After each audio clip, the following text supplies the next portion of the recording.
Welcome to Module 1, and in this module we'll be talking about what family law is and what family lawyers actually do.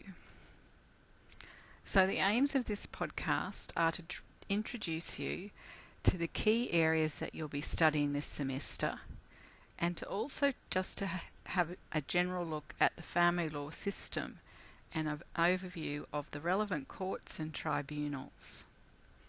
Also for you to understand that there are federal courts and there are state courts, and that some aspects of family law are under the federal law system and that some aspects are under the state law. We'll also just touch on legal aid and what types of cases that family law clients can obtain legal aid for, and also the types of clients that will be entitled to legal aid. And finally, we'll just have a brief look at what family lawyers actually do and what knowledge, skills and attitudes they need to be able to work effectively with their clients. So firstly, the key aspects of family law we'll be studying in this unit are parenting law, and the context of that is that parents have separated and they need to sort out arrangements for their children. We'll also be looking at arrangements for financial affairs, and that's in the context of when people who are either married or in a de facto relationship separate and need to sort out their property and financial affairs. We'll be also looking at issues concerning the welfare of family members, and we'll see, for example, that concerns people that have been either the victim of a domestic violence or the perpetrator, and also child protection issues. Now, another key area is marriage and divorce, and we will look at that early in the semester. Something to understand in Australian family law is that we have a no-fault system, and that's in relation to divorce. That means that to obtain a divorce in Australia, you only need to show that the parties have been separated for 12 months. You don't need to show any fault on behalf of one of the parties. For example, before the introduction of the Family Law Act in 1975, you did need to show fault. For example, one of the grounds was adultery. That is, that one of the parties had had an affair during the marriage. Now, in this unit we do touch briefly on divorce. However, it is a straightforward application, and many people now obtain their own divorces without having to go to lawyers. We'll also, at an early stage of the semester, be looking at these other applications: declarations of validity of marriage, that is, asking a court to make a declaration that a marriage is valid, and then the opposite type of application, a decree of nullity, asking a court to declare that a marriage was never valid in the first place. Now, the relevant legislation there is the Marriage Act. Now, a very important area of family law concerns what we term parenting law. When parents separate, they either need to make agreement between the two of them about what will happen with their children and the time children will spend with each parent, and how they will move between their parents. If parents can't reach agreement, they may need assistance to sort this out. So I guess some of the most common issues are the time children will spend with each parent, how parents will change over their children, how children will move between their parents and from house to house, whether children should spend time with any significant others such as grandparents or step-parents, and also specific issues such as what school they will go to, what religion or culture they will be brought up in, whether they will have, for example, major elective surgery or orthodontic work.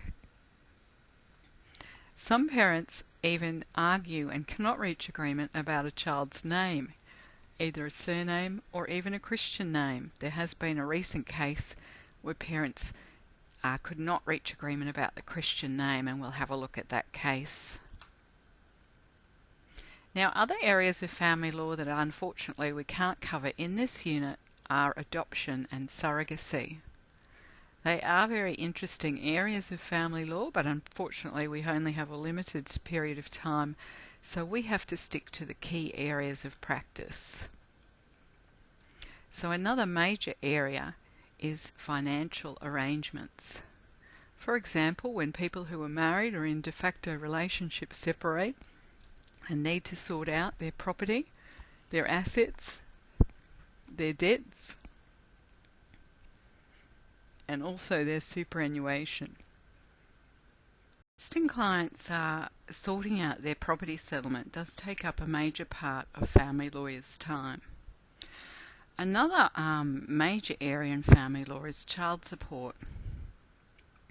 Now, for children under 18, initially parents would go, or one parent would make an application for an administrative assessment in the child support agency. That's unless they make their own private agreement between the two of them. If a child is 18 or over and, for example, is attending university and one parent is refusing to assist with their support, the other parent can make an application in the Family Court under the Family Law Act. However, those applications are quite rare. Another application that has become and is made less often is in relation to spousal maintenance. So that's whether you are married or in a de facto relationship and you want to make an application for your former spouse to pay you regular amounts of money by way of support. That is becoming less common, however it is still an application that can be made. For example, in the context of where there are very young children and the parent caring for them is unable to work for a period of time, or for example where a person is disabled or has a particular health problem, whether it's temporary or permanent, and they either cannot work full-time or can only work for a limited in a limited way. Now, in addition to these areas under the Family Law Act, there are also state laws that are relevant for family lawyers. Depending on the type of work you do and the type of firm you work at, you might find yourself working in these areas of domestic violence and child protection. So, for example, a client may come in to you who has been a victim of domestic violence and who wants to apply for what is called in Queensland a protection order. If you're studying this unit and you're in a different state or territory, you will have a different act that governs this area. Each act in each state and territory of Australia is slightly different.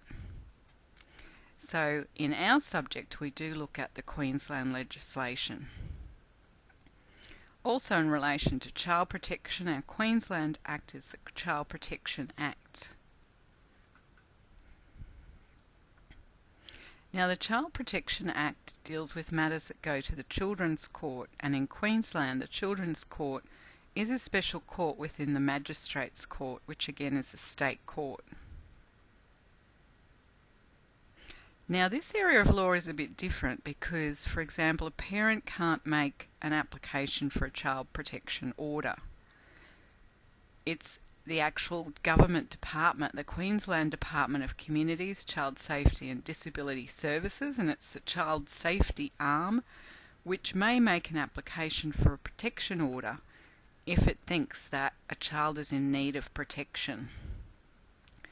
Now, this is under Section 10 of the Child Protection Act, and you'll see that it defines who a child in need of protection is. They have suffered harm, are suffering harm, or at an unacceptable risk of suffering harm, and they don't have a parent able and willing. So that doesn't mean that they don't have parents that they are living with. They might be living with two parents, a mother and father, or with one parent, but that the department are extremely concerned about the care that the child is receiving, and they're not satisfied that the child is safe in that person or persons' care, and I guess as a last resort will remove them from that family and place them in a foster family.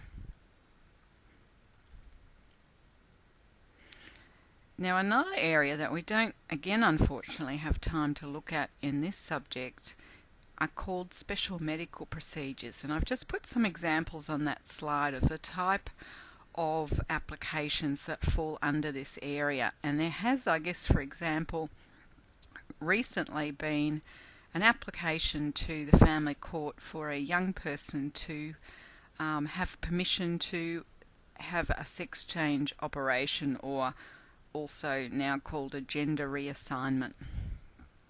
So that's a very interesting area of the law. There can be applications made in the family court under the Family Law Act, and also, for example, an application, say for example, by parents for permission to sterilise a severely intellectually disabled girl is made to QCAT in Queensland, which is the Queensland Civil and Administrative Tribunal. And the reason it's made there is because the intellectually disabled young person doesn't have capacity. They don't have the capacity to make decisions on their own behalf.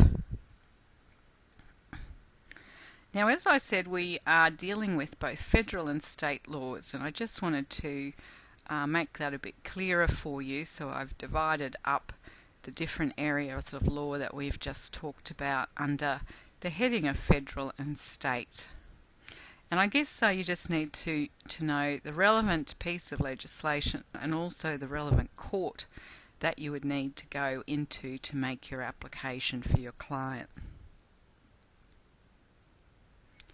Now, just as there are federal and state pieces of legislation, there are also courts and tribunals.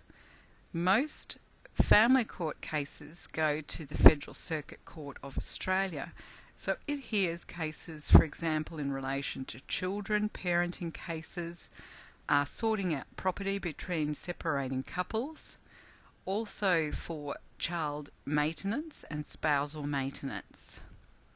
Now, it hears the bulk of the applications, and then more complex applications such as that go to the Family Court of Australia. For example, if it's a parenting case but there are allegations of serious sexual abuse, it will go to the Family Court of Australia. Or if it's an international relocation case, for example, a parent is seeking to move with a child to another country, that would go to the Family Court of Australia. And then appeals from decisions made by the Child Support Agency can go to the Social Security Appeals Tribunal, which is also a federal tribunal. Then, as we've just seen, domestic violence applications go to the Magistrates Court, child protection to the Children's Court, which is a special court within the Magistrates Court. And for example, some of the special medical procedures, such as the sterilisation of intellectually disabled young person, would go to QCAT, the Queensland Civil and Administrative Tribunal. So just to point out the difference between parenting and child protection proceedings, parenting proceedings are between parents. So it's parents of the children who haven't been able to reach agreement and need help to sort out the time children spend with each parent, and or how they change over between parents, and also any areas of decision making for parents and specific issues, as we talked about previously. However, as we said, the Children's Court deals with applications made by the Department of Communities, Child Safety and Disability Services. You might see them referred to as DOCS. So it's the actual people in the department that make the applications, and I guess it's a last resort that they make an application to court. Before doing that, they would normally try to sort out matters within the family, and they might, for example, have an agreement with the parent or parents about what sorts of things should be put in place so that the child is living in a better environment. For example, they might require a parent to attend a parenting program. They might be going to the house once a month to talk to the parent and see how things are going. So some sort of either an agreement or order to supervise the parent. So as I said, there are two family courts, and the Federal Circuit Court deals with most of the work. Unfortunately, that means there are now long waiting lists in the Federal Circuit Court for final hearings. So generally, when people file in court, they go through a series of dispute resolution processes, and if none of them can resolve the issues, they will then often have an interim hearing to receive orders. Those orders made, parenting orders, are orders until final orders, and that is until there's a final hearing. Now, before a final hearing, parents will usually go to a call-over or their lawyers, and at the call-over they will be given a final hearing date. Now, in the Federal Circuit Court, at the call-overs at the moment, the final hearing dates are being set down depending on the judge's docket for next year, in, for example, March or April next year. So that gives you a bit of an idea of how long parents can be in the system, and some of those parents might already have been in the system, that is in the court system, for a number of years. So that's really why parents are continually encouraged to try and sort out their own issues and come to an agreement. Now, in order to commence an application in court, and I guess this is in the context of if people haven't been able to reach agreement, they feel that they have to file in court. One party files the application, and the court has to have jurisdiction, and it also has to be an issue that is defined as a matrimonial cause. So have a look at section 39 in the Family Law Act, and particularly 39(4), and have a read of that. And also have a look at section 4, the definition section, and have a look at the definition of matrimonial cause and de facto matrimonial cause. You will see that in the definition of matrimonial cause, it sets out certain types of applications. Now, mostly in the family court, the court is dealing with applications between parents or applications between former partners, married or de facto. However, it can also deal with applications in parenting, for example, between a grandparent and a parent, between a step-parent and a parent. Also in property, there can be other parties involved in limited circumstances. For example, the bankruptcy trustee. There can be proceedings between a party to a marriage and the bankruptcy trustee of a bankrupt party. And see that definition of matrimonial cause, subsection CAA. You'll also see that for people to be able to make an application, they have to have some link with Australia.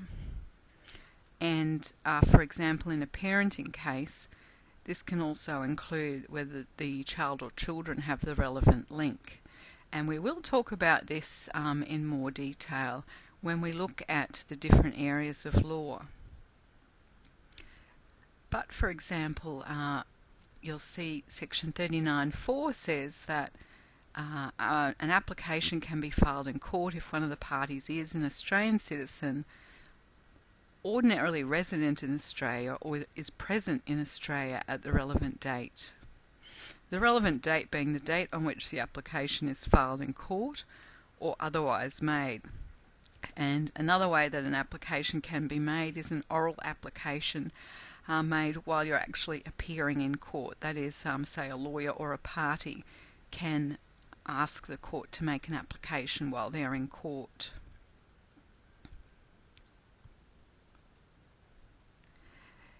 Now, just going over briefly to looking at legal aid, I guess what you need to know in relation to this is that some of your clients will be entitled to legal aid, and if they are, they should be referred to the legal aid office. Some firms do legal aid work and some law firms don't. If you're at a law firm that does do legal aid work, you'll be able to make an application for legal aid for your client. And if legal aid is granted, you'll be able to follow that work through, depending on what aid is granted for. If your firm doesn't do legal aid work, you would need to refer the client either to a firm that does do legal aid work or to the legal aid office. And there are actually ethical obligations on family lawyers that, if the client may be entitled to legal aid, to advise them of that. So legal aid is funding from, in family law matters, it's federal funding. The legal aid office has in-house lawyers, and it also has a list of what are called preferred suppliers, that are law firms that undertake legal aid work. Preferred suppliers enter into an agreement with legal aid to perform work for legally aided clients for a set period of time. Now, for a person to be eligible, and this is a family law client, to be eligible for legal aid, they need to be financially eligible. They also need to have merit, and that means that legal aid assesses that if their case went to court, they have a reasonable chance of winning their case or getting an outcome in their case. And also that the type of case, the type of issues in dispute are within the legal aid funding priorities. Now, for a legal aid client to be financially eligible, they look at their income and their assets, and they virtually need to be on Centrelink benefits or on a very low income to be eligible for legal aid. In family law, the legal aid funding priorities focus on children. So the first priority is appointment of independent children's lawyers, and that's where the Family Court or the Federal Circuit Court make an order that the children be represented by an independent children's lawyer, and we'll be looking later in this semester at when that might occur and what the independent children's lawyer's role is. Second priority is victims of domestic violence, or also known as family violence. The next priority is about children and their safety, and children that have been, for example, abused or at risk of abuse. And then again in family law there is a focus on children, in that most legal aid apart from that goes to parenting issues. If you receive a grant of legal aid, you will usually get an initial grant to attend a legal aid family dispute resolution conference. And your grant would be to represent your client at a family law conference convened by Legal Aid Queensland. In family law, the funding is currently being cut back, so it will be rare that people get any further aid than for a conference. And I guess another major area of legal aid funding is criminal law, and that is state funded. So finally for this podcast, we're looking at what family lawyers actually do. Well, I guess it's quite a people-intensive role. So you will be meeting with clients to give them initial advice. So they'll be talking to you about what's been going on and what their issues are, and you'll be giving them advice on what are the best way forward. A major area of family law now is dispute resolution, negotiation, attending mediation, and trying to settle cases. And we'll be looking at that in quite detail when we look at the dispute resolution module. Also, drafting is another key area in family law.